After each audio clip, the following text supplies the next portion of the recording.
All right, ladies and gentlemen, you are welcome to another great episode on your favorite political talk show, The Truth with Ben Jokes. Now, on the 16th of November 2023, just few months after the Minister of Finance, Wale Edun, was sworn in, he went to the National Assembly and he told them this: Nigeria must stop borrowing to fund budget. Minister. Now, Wale Edun went through the financial statement of Nigeria and he said that if we continued borrowing, that the country was going to sink. He said borrowing must stop immediately. But what happened after that? TINUBU continued borrowing to the point that it is now official that he has borrowed more money than 4 Nigerian presidents combined after just 2 years and 2 months in office. And just as Peter Obi always says, it is not even about borrowing. The issue is, what do you do with these monies that you take? You are borrowing to fund corruption. You are borrowing to fund frivolities. You are borrowing to fund padded budgets. What a disaster. Now, let us look at the top stories. First is that update talking about another massive loan that is being taken to finance the padded part of the 2025 budget. And this loan is about to completely skyrocket Nigeria's total debt. And just as Nigerians were yet reacting to that, that update from Ogun State, southwest Nigeria, began circulating. TINUBU went for the burial of the Awujale of Ijebu land, and he turned the Fidal's prayer for the burial of this traditional ruler to a campaign rally. And this did not go down well with the people of the southwest, and they came down heavily on TINUBU, blasting him and telling him that he will fail in that 2027. Before I show you details of these top stories and how Nigerians reacted, let me quickly show you this video. Retired police officers are now protesting, shouting that they are being denied their entitlements. See the video. Hey police! Hey police! Hey police! Hey police! Hey police! Send the sign! Hey police! Send the suffer! Hey police! Send the die! Hey police! Send the suffer! Hey police! Send the die! Hey police! Send the suffer! Hey police! Hey police! You will retire. When you retire, which rank you be for Nigeria Police? ASP. 2-star. Country people, now they BBC Pidgin. Now BBC they carry this thing live for. See my pension this thing. Look at it here. That's why they pay me this month. Pension annuity payment. Yes. How much? 18,000. Now lie, doctor. See, that's why they pay me this month. I'm telling you this. You look at it. I'm retired inspector of police. I retired 2010. This is what I'm receiving. I think you see. I see. I saw it. I see. I see. But I believe it. I see. Baba, what be your name, Abe? My name is Joshua. I'm from Bauchi State. I applied with contributing pension scheme. Presently now, they split us different companies. I'm with African Alliance Company. And in African Alliance Company, after almost 9 months, without paying me my pension. 9 months? 9 months. They never pay you? And many of our colleagues in Bauchi State, they are dying because of lack of payment. And some of the payments, 17,000, 18,000, 20,000. And being here at ASB, old ASB, I'm receiving 20,000. You saw that. Now, about 2 days ago, I brought you an update where retired soldiers camped outside the office of the Minister of Finance for this same purpose. They were asking for their entitlements. Now, retired police officers are protesting heavily, asking for their entitlements. This country is hard on all of us. The corruption of the political class is touching everybody. That is why these old men were protesting, and Nigerians did not even show any pity for them. Because when people come out and they say that all the nonsense going on in this country must stop, it is this same policemen they will use to come and harass protesters. And somebody will tell me that they are obeying the last order. Okay, if they are obeying the last order, then they've given them order to go and stay at home. Let them forget about the entitlements. Why can't they obey that order? This society belongs to all of us. At this point, all hands must be on deck to fix it. Nobody should tell me that anybody is a military man or a policeman and he must always be on the side of the government. You are supposed to be patriotic. That is, be on the side of your country. And that country is sinking. So when Nigerians come out and try to rescue it, you should just, even if you come out, just be looking at them. Don't harass them. Let them express themselves. Now, even the ones that are receiving their pensions are receiving peanuts. Somebody who should be receiving like 70,000 naira and ASP there is seeing 18,000. Someone somewhere will just go and slash their salaries without any explanation. The country has turned totally upside down. And the funny thing is that their own fellow police officers were trying to stop this protest. The police officers that are still in service were trying to stop the retirees from protesting. Something that you who is in service is coming to face when you retire years from now. Instead of you to allow those who are facing it now to protest and stop it, you are trying to stop them from protesting. Can you see that there is a serious problem in this country? This country needs serious healing. And it starts from you, it starts from me. And that is why we are urging Nigerians to cast sentiments aside. And this last opportunity that we have in 2027, let us act accordingly to put this country on the right track. Now, let us look at the top stories. First is that massive loan, another massive loan that is going to be taken by the TINUBU administration, and it will skyrocket our total debt profile. And next is that update coming out of Ogun State, southwest Nigeria, Yorubas humiliating TINUBU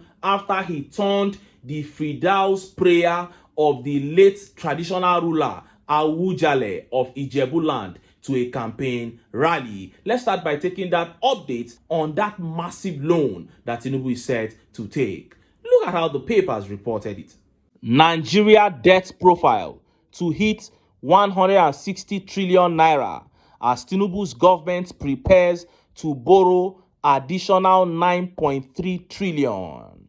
Nigeria's total public debt could soar to 160.6 trillion by December 2025, according to a new projection by CSL Stockbrokers Limited, raising fresh concerns about the country's fiscal sustainability.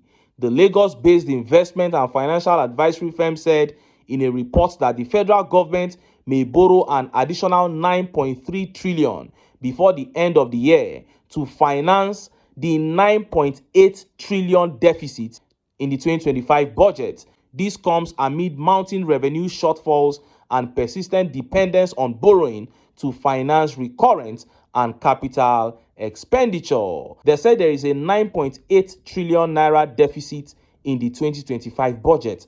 And of course, we know this, how Nigerian lawmakers padded the 2025 budget with projects worth 6.9 trillion. So 6.9 trillion out of the 9.8 trillion that they want to borrow is going straight to these 469 individuals that call themselves lawmakers. This is why they sing, "On your mandate we shall stand," for him anytime he comes, anytime TINUBU comes to the National Assembly, because he's borrowing away the future of over 200 million people for these 469 individuals. This is why we are condemning this borrowing, because you are not borrowing to fix roads. When you want to do road projects, the ones you do are the ones that don't concern Nigerians immediately. The ones that will not concern us in another 10 to 15 years, like the Lagos to Calabar Coastal Road, like the over 70 billion naira you are spending to link Nigeria to Cameroon. These are the things they do with these monies, waste them. 9.8 trillion naira loan is about to be taken, and 6.9 trillion is going to cover for that part of the budget that was padded by the National Assembly.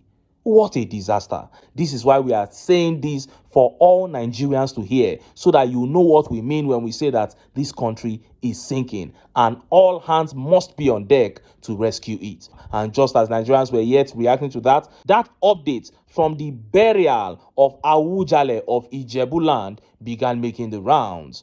Look at how the papers reported it. TINUBU, I won 2023 elections with Awujale's blessings. He told me I would win second term, Bola Tinubu says Sikiru Kayode Adetono, the late Awujale of Ijebu-land, assured him of victory at the 2027 polls. Adetono died last Sunday at the age of 91. An 8-day fidal prayer was held in honor of the late monarch at the Dipo Dina International Stadium, Ijebu-Ode, Ogun, on Sunday. Tinubu, who attended the event, attributed his victory at the 2023 presidential elections to blessings he received from Awujale. I thank God Almighty that I stand before you as the President of the Federal Republic of Nigeria, Tinubu said. Our history would not have been completed carefully and richly if I had failed in the last election. I was successful because of your support and the blessing of the late Awujale. I came to him, he blessed me, and he said, Otun ma wole lekan si, meaning you will win a second term. Go ahead. And these did not go down well with Yorubas at all. How can you turn up for the fidal prayer of a man that people really regard and are praying for according to their religion to make Jana, and then you start campaigning, you start talking about 2027? This is such a disgrace. And Yorubas began to come down heavily on Tinubu online and offline, bashing him and saying he will fail in 2027. Let's take some of the tweet reactions. Omo Obaolani here says, this man is still desperately chasing validation for a stolen INEC victory after El Rufai openly confessed how they rigged it from the back door. Now he's playing politics with a grieving family. Tinubu's shamelessness knows no bounds. And common sense, Abayomi here says, if he's dead, then so is your hopes for a second term. One term president. Abayomi here is saying, if Awujale, who told you you will win in 2027, is dead, it means that your hope for winning in 2027 is also dead. And Omotoyosi here says, even third term Pelu, Awujale couldn't endure the hardship he prayed for. Omotoyosi mocked him. He said, it's not only second term you win, you also win third term. That even the Awujale that prayed for you died because of the hardship that you brought upon the nation. And Ayomiku Adekoya here says, you win or you and Yakubu rigged it. Old fool. Wow. Ayomiku is saying that even that 2023 you did not win.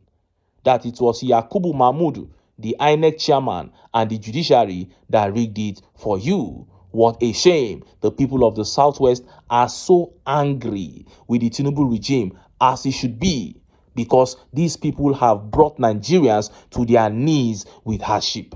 Saw that. Tinubu there claiming that the late Awujale of Ijebu-land prayed for him and told him he was going to win the 2023 election and that he would also win the 2027 election. Now, let me start by saying that Awujale's prayer did not work in 2023 because it was INEC and the judiciary that helped you get in 2023. So if there is anyone you want to give credit to, please go and give credit to Professor Mahmoud Yakubu and the team of judiciary that helped you. Just leave that old man out of this. Now the man is dead, he cannot defend himself. You went for his burial and you turned it into a campaign rally. The sanctity of life and death is no longer existent in the minds of these men. They don't care about it anymore. How can you turn up for a person's burial and begin campaigning? And it is funny how he feels that he should be able to persuade the people of the Southwest, the Yorubas, by telling them that this king said he was going to win 2027. That means they should forget all their suffering. They should forget all their pains and support you because the king said you will win 2027, even if the king said it. These men are so evil. They will do anything but the right thing. Ever since Tinubu began campaigning for this 2027, he knows the issues he has with the Nigerian people. He knows that the economy is bad. There is too much hardship. That is why people want him to leave office. He has not done anything to try to ameliorate that hardship. He has not done anything to directly address the plight of the people.